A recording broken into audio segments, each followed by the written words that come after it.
Hello my beautiful kittens. In this video we're just going to be reviewing Sparkle. We're just going to be going through her kit, explaining how she works, why she's good, and maybe looking at some of her teams, comparing her to some characters and stuff like that. So yeah, let's begin. Alright, so starting off with her kit, her auto attack is just going to deal quantum damage. That's pretty much it. And with her Ascension 2 passive, it's going to regenerate energy, but that's pretty much it. So nothing really special. Now for her elemental skill, it's pretty good. You're going to target one ally when you use her elemental skill, and then it's going to give this ally crit damage. At level 15, it's going to be 54% plus 30% of Sparkle's crit damage, but it depends on the talent level. It's going to last for one turn, but with Ascension 4, it's going to last until your next turn. And then also it's going to advance the target's action, your allies, by 50%. So it's almost just like Bronya's skill, but it's a little different. It's going to boost your damage, but it's going to give you crit damage instead of damage bonus. And then it's also going to advance your turn by 50%, but by just half. It's not going to give you an immediate turn like Bronya's elemental skill, but it's going to advance your action by 50%, which is still pretty good, especially if you do it on like a main DPS or something like that who can just,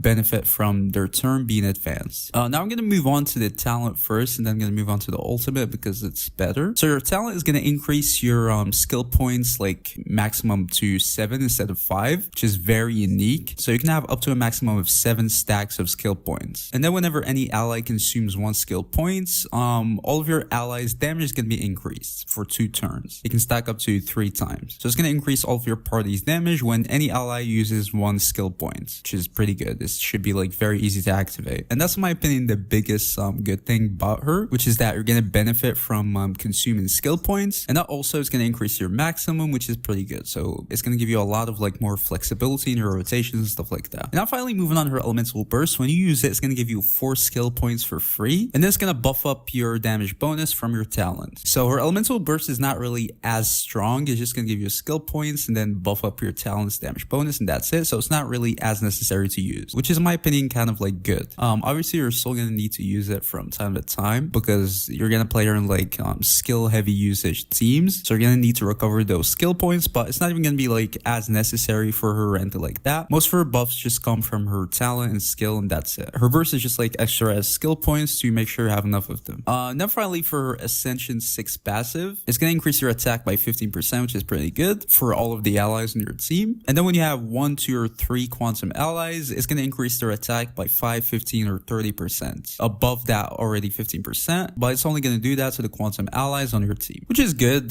She's going to do better in like quantum teams, but it's definitely not necessary or anything like that. So pretty much everything that Sparkle gives you is some extra crit damage. Quite a bit of it, to be honest. It's a lot. She can advance your action by 50%, which is pretty good. She's going to increase your maximum skill points from 5 to 7. She's going to give you free skill points. She's going to give you damage bonus, and then she's going to give you attack bonus. A lot of things. Now, if we go and compare that to other Harmony characters we have right now, the most comparable one is obviously going to be Bronya. Pretty fast, I'm pretty sure everyone knows, but what Bronya gives you is that it's going to cleanse, it's going to dispel debuffs from you. It's going to allow you to immediately take action, which is like 100% advance forward. It's going to give you a lot of damage increase, and it's like quite a bit. From her elemental burst, it can increase the allies' attack by a lot too, and also it's going to increase their crit damage. And it's also going to increase your allies' defense from her Ascension 4, at least for 2 turns. So they look like pretty similar, to be honest, in terms of like what they give. But to be honest, Bronya gives you a lot more of like the crit damage and the damage bonus and stuff like that. So as like a buffer alone, I think Bronya is probably better, or at least a little bit better. She also has the thing where she like can give you like an immediate roll, and that's going to be very, very good.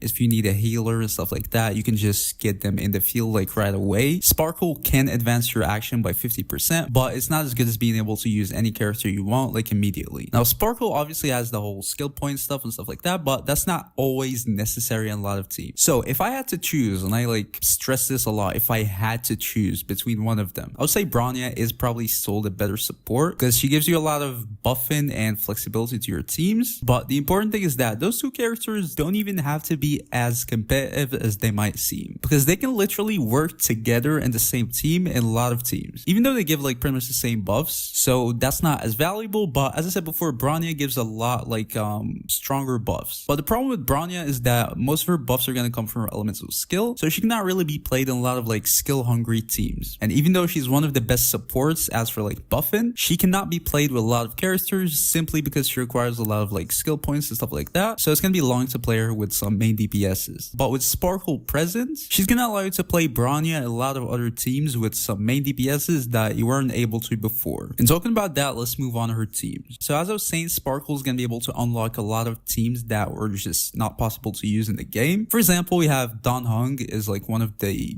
best DPSs, but the thing is he requires a lot of skill points, which restricts his teammate a lot. But with Sparkle, he's going to be able to be much more flexible. As I said, for example, you can use Bronya with Don Hung, and it's going to work perfectly fine if you have Sparkle on your team. So you're going to be able to use the Bronya skill buffs and stuff like that, and you're not going to really face any like challenges with skill points because Sparkle is going to be providing them, and then also Sparkle is going to be buffing the whole of your team, which is pretty good. So yeah, in team options, you pretty much just want to use her in any team who requires a lot of like skill points, and that's even kind of necessary because that's going to be good. She's going to buff you more if your team is using skill points. So if your team is not really using a lot of like skill points and stuff like that, she might not really be the best like support to go for, which means she probably wouldn't really be like the best in slot support for DPSs like Jingliu, for example, or Blade or something like that. But she can unlock a lot of like good team options that were just not possible before. Any team combination that was not possible solely because of like the skill points, you can just slap in Sparkle in some spot of the team and she's gonna make that team possible. Also, as I said before, her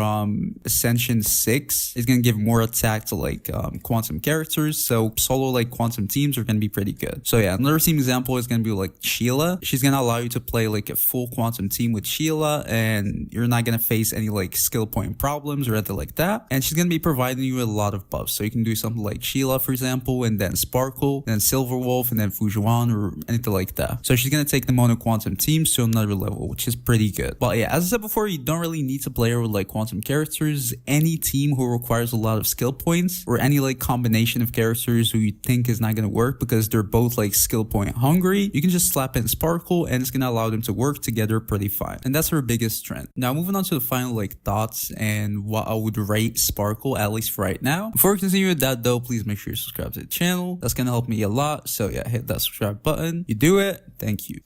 Alright, let's continue with the video. I would say she's definitely a top tier character. I would say she's S tier. The reason for that is that she's gonna allow some of the best teams in the game to be even better, and she's gonna be able to enable a lot of like top tier main DPSs, as I said before, like Don Hung or Sheila or whatever, with like mono quantum, and that's gonna be super good. Also, she's very unique. No character can do that. She's literally gonna transform your maximum skill points from 5 to 7, and that's super unique and definitely necessary for some top tier teams to work. She's also gonna be very easy to build, by the way. You just need to slap in like crit damage, maybe some speed, and that's pretty much it, which is like super good. And then finally, her biggest asset in my opinion is gonna be future proofing. That's a character that, like I said before, she's gonna allow a lot of like team combinations that's just impossible to work. She's gonna be able to allow them to work together pretty fine, and definitely in the future we're gonna have more like skill point hungry DPSs or skill point hungry supports and stuff like that, and some of them might be like the best combinations in the game, but the problem is they're gonna have, you know, both